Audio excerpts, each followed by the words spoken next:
Hello, my name is Dr. Cyndi Parker. I would like to invite you to take this new course called The Historical Geography of the Land of the Bible.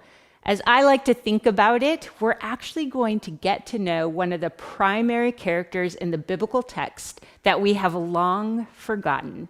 The land itself speaks volumes and tells us all kinds of little secrets, but we really have to learn how to listen to it if we're going to learn what it has to tell us.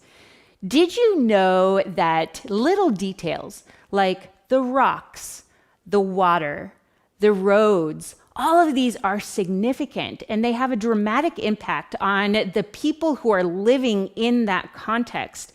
And if we learn to pay attention, if we learn to identify these things, it will change our theology. The biblical writers, the psalmists, the prophets, they all loved to use imagery taken from the land around them. And if we don't have an accurate picture of those things in our mind, then we misunderstand the ways they're talking about the character of God.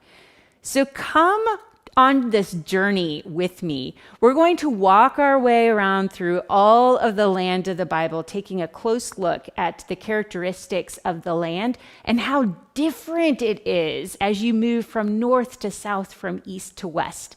We will discuss things like, does it matter that Jesus grew up in Nazareth? That his public ministry was in Capernaum and that he almost never went to Jerusalem, but only for the high holidays? Why does that matter? What is so significant about that context? So come join me as we explore all of the details about the land of the Bible and we learn to listen to its secrets.